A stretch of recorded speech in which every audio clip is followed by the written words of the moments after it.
जो भी मांगा है, मुझे कभी भी देशवासियों ने निराश नहीं किया है। ये आपके आशीर्वाद की ताकत है कि हम सब मिल करके अपने निर्धारित लक्ष्यों की तरफ आगे बढ़ रहे हैं, प्रयास सफल भी होते हैं। आज मैं आप सभी देशवासियों से, 130 करोड़ देशवासियों से, आप सबसे कुछ मांगने आया हूं। मुझे आपके आने वाले कुछ सप्ताह चाहिए। आपका आने वाला कुछ समय चाहिए। मेरे प्यारे देशवासियों, अभी तक विज्ञान कोरोना महामारी से बचने के लिए कोई निश्चित उपाय नहीं सुझा सका है और न ही इसकी कोई वैक्सीन बन पाई है। ऐसी स्थिति में हर किसी की चिंता बढ़नी बहुत स्वाभाविक है। दुनिया के जिन देशों में कोरोना का वायरस और उसका प्रभाव ज्यादा देखा जा रहा है, वहां अध्ययन में एक और बात सामने आई है। इन देशों में शुरुआती कुछ दिनों के बाद अचानक बीमारी का जैसे विस्फोट हुआ है। इन देशों में कोरोना से संक्रमित लोगों की संख्या बहुत तेजी से बढ़ी है। भारत सरकार इस स्थिति पर, इस वैश्विक महामारी के फैलावे के इस ट्रैक रिकॉर्ड पर पूरी तरह नजर रखे हुए हैं। हालांकि कुछ देश ऐसे भी हैं जिन्होंने आवश्यक निर्णय भी किए और अपने यहां के लोगों को ज्यादा से ज्यादा आइसोलेट करके स्थिति को संभाला है और उसमें नागरिकों की भूमिका बहुत अहम रही है। भारत जैसे 130 करोड़ की आबादी वाले देश के सामने, और हम वो देश हैं जो विकास के लिए प्रयत्नशील देश हैं, और हम जैसे देश पर कोरोना का ये संकट सामान्य बात नहीं है। आज जब बड़े-बड़े और विकसित देशों में हम इस वैश्विक महामारी का व्यापक प्रभाव देख रहे हैं, तो भारत पर इसका कोई प्रभाव नहीं पड़ेगा, ये मानना गलत है।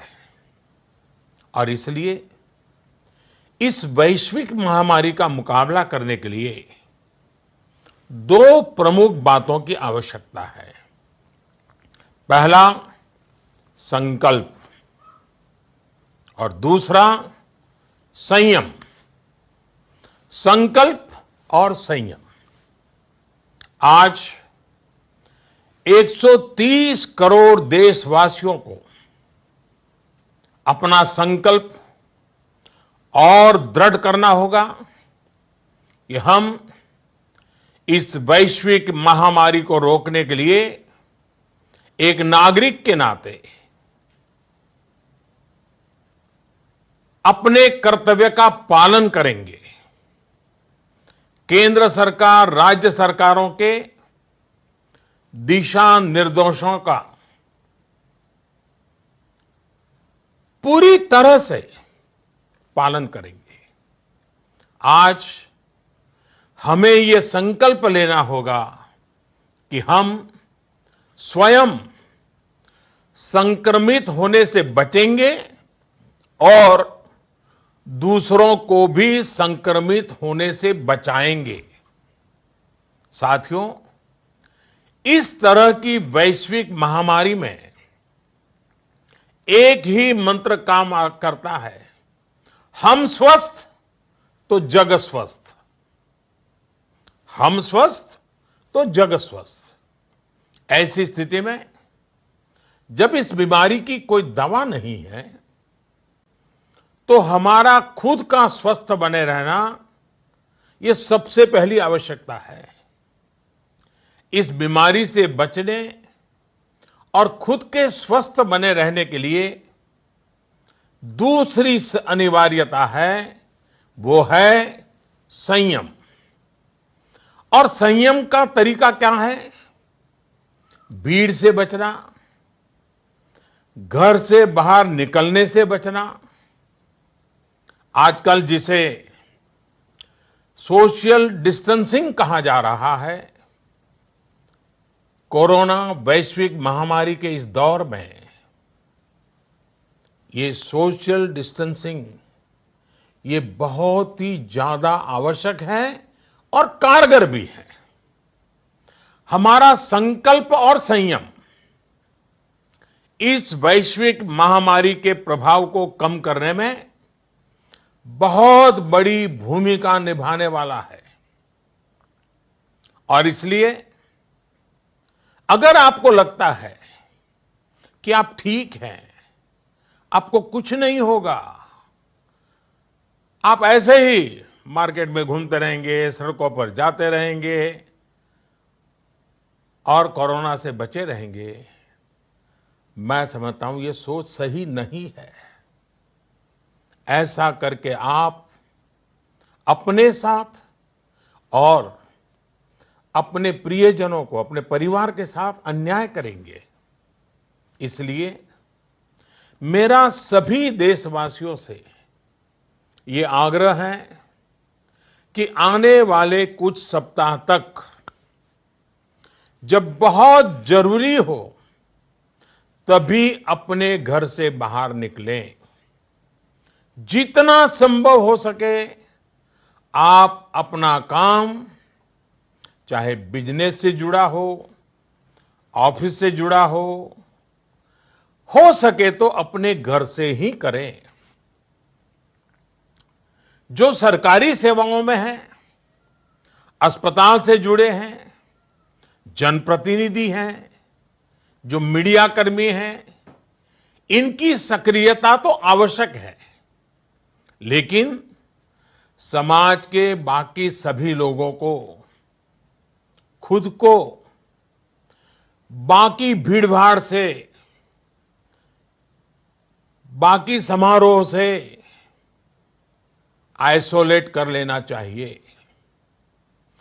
मेरा एक और आग्रह है कि हमारे परिवार में जो भी सीनियर सिटीजन्स हो, 60-65 वर्ष की आयु के ऊपर के व्यक्ति हो, वो आने वाले कुछ सप्ताह तक घर से बाहर न निकलें। मैं फिर से आग्रह करता हूं, 60-65 से ऊपर की आयु वाले हमारे सभी परिवार के जन घर से बाहर न निकले। हो सकता है कि वर्तमान पीढ़ी पुरानी कुछ बातों से परिचित नहीं होगी, लेकिन मैं आपको बताना चाहता हूं, मैं जब छोटा था उस समय हम अनुभव करते थे। उस समय जब युद्ध की स्थिति होती थी तो गांव-गांव ब्लैकआउट किया जाता था। शीशे पर भी कागज लगा दिया जाता था, लाइट बंद रखी जाती थी, लोग रात भर चौकी करते थे और युद्ध न हो तो भी साल में 1-2 बार तो वहां के जो नगर पालिकाएं होती थी वो जागरूक होकर के ये ब्लैकआउट का ड्रिल भी करवाती थी, लोगों को आदत बनी रहे इसके लिए प्रयास करती थी। और इसलिए मैं आज प्रत्येक देशवासी से एक और समर्थन मांग रहा हूं। ये है जनता कर्फ्यू। जनता कर्फ्यू यानी जनता के लिए, जनता द्वारा खुद पर लगाया गया कर्फ्यू। इस रविवार यानी 2 दिन के बाद 22 मार्च रविवार को सुबह 7 बजे से रात 9 बजे तक सभी देशवासियों को जनता कर्फ्यू का पालन करना है। इस जनता कर्फ्यू के दरमियान कोई भी नागरिक घरों से बाहर न निकले, न सड़क पे जाए, न मोहल्ले में या सोसाइटी में इकट्ठे हो, अपने घरों में ही रहें। हां, जो आवश्यक सेवाओं से जुड़े हुए हैं उनको तो जाना ही पड़ेगा, क्योंकि उनका बहुत बड़ा दायित्व होता है। लेकिन एक नागरिक के नाते न हम जाए और हम देखने के लिए भी न जाएं। साथियों, 22 मार्च को हमारा ये प्रयास हमारे आत्मसंयम, देश हित में कर्तव्य पालन के संकल्प का एक मजबूत प्रतीक होगा। 22 मार्च को जनता कर्फ्यू की सफलता, इसके अनुभव हमें आने वाली चुनौतियों के लिए भी तैयार करेंगे। मैं देश की सभी राज्य सरकारों से भी आग्रह करूंगा कि वो जनता कर्फ्यू का पालन कराने का नेतृत्व करें।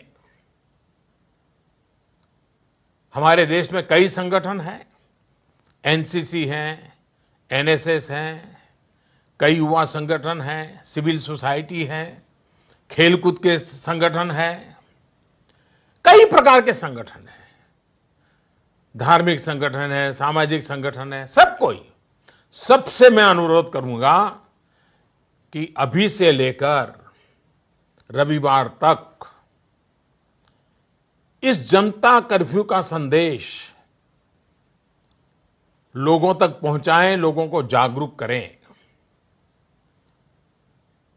आप ये भी कर सकते हैं कि हर दिन 10 नए लोगों को फोन करके आप इस वैश्विक महामारी के संबंध में नागरिक को करने वाले काम, जनता कर्फ्यू की बात उनको समझाएं, उनको बताएं। मेरे प्यारे देशवासियों, ये जनता कर्फ्यू एक प्रकार से हमारे लिए, भारत के लिए एक कसौटी की तरह होगा। ये कोरोना जैसी वैश्विक महामारी के खिलाफ लड़ाई के लिए भारत कितना तैयार है, ये देखने और परखने का भी समय है। आपके इन प्रयासों के बीच जनता कर्फ्यू के दिन 22 मार्च को, रविवार को ही, मैं आपसे एक और सहयोग चाहता हूं। साथियों, पिछले 2 महीनों से लाखों लोग अस्पतालों में, एयरपोर्ट पर, दफ्तरों में, शहर की गलियों में दिन रात काम में जुटे हुए हैं।